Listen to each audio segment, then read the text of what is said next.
במערך המאבק בחזית השנייה. הגעתי עכשיו בפיקוד דרום, הערכת מצב. אזרחי ישראל, ארגון חמאס। अगर कोई मुस्लिम व्यक्ति इस वीडियो को देख रहा है तो वो ये वीडियो ना देखे क्योंकि उसकी फीलिंग को हर्ट हो सकती है। दोस्तों, अब तक इजराइल और फिलिस्तीन के बीच जो सिचुएशन बनी है उस सिचुएशन का अगर हम एनालाइज करें तो यहाँ पर क्या पता लगता है। दोस्तों, यहाँ पर यह पता लगता है कि मुस्लिम कम्युनिटी में जोश बहुत है लेकिन होश और अकल की बहुत कमी है। इन्होंने जोश जोश में इजराइल जैसे देश के ऊपर, जो पूरी दुनिया में 7वें नंबर पर सबसे ताकतवर देश माना जाता है, और इजराइल की हिस्ट्री तो ऐसी है मुसलमानों के मामले में कि इजराइल ने तो मुसलमानों को चुन चुन कर मारा है, और अभी हाल ही में जो ईरान के साथ उन्होंने किया है वो तो बच्चा बच्चा जानता है। लेकिन जो फिलिस्तीन में रहने वाले मुस्लिम लोग हैं वो लगातार इजराइल से पिटते आए हैं लेकिन फिर भी उन्हें अकल नहीं है।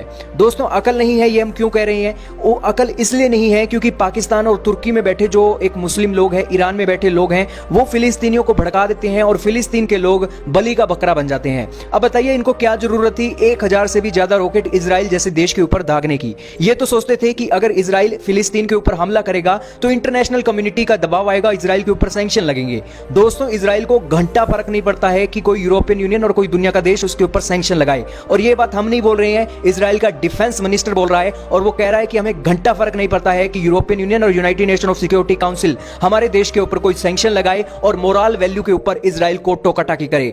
इजराइल के डिफेंस मिनिस्टर ने कहा कि ये जो हम एयर स्ट्राइक कर रहे हैं ना फिलिस्तीन के ऊपर, ये एयर स्ट्राइक, याद रखिएगा, इसकी कोई डेडलाइन नहीं है, अंतिम समय नहीं है कि इस तारीख के बाद इजराइल अपनी एयर स्ट्राइक करना बंद कर देगा। हम तो ये एयर स्ट्राइक तब तक बंद नहीं करेंगे जब हमास के आतंकवादियों को एक एक करके चुन चुन कर मार नहीं देते। दोस्तों, हमास ने अपनी मौत अब खुद ही बुला ली है। हमास के 6 टॉप कमांडर मारे जा चुके हैं और खुद ब खुद हमास कह रहा है कि उनका चीफ कमांडर मारा गया है, और ये सारे प्रूफ टाइम्स ऑफ इजराइल से हम लेकर आए हैं।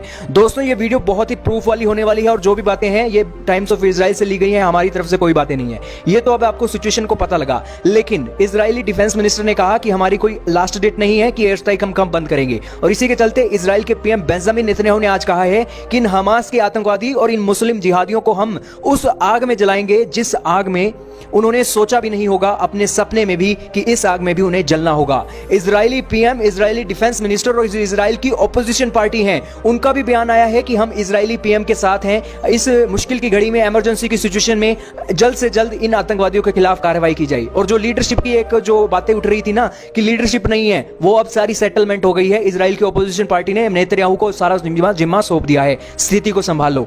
और इसी के चलते अब बड़े बड़े लोग कह रहे हैं जी पाकिस्तान और तुर्की की सेना यहां पर आएगी, और तो और तुर्की और रशिया मिलकर United nation of security council में अब एक ऐसा रेजोल्यूशन लाना चाह रहे हैं जिसके चलते जो एक फलस्तीन के लोगों को बचाने के लिए जो बाहरी सेना है वो डिप्लॉय की जाए। ये resolution United nation of security council में लाया गया है। हालांकि अगर तुर्की वाकई में ही ओटोमन एम्पायर और बड़ी बड़ी बातें करता था तो अपनी सेना उतार कर दिखाए इजराइल में, इजराइल टोटे टोटे ना कर दे फिर कहना। लेकिन दोस्तों, ये सारी सिचुएशन आपके पास मौजूद है और सारी सिचुएशन के बीच आप समझ सकते हैं कि इजराइल पूरे तरीके से तैयार है।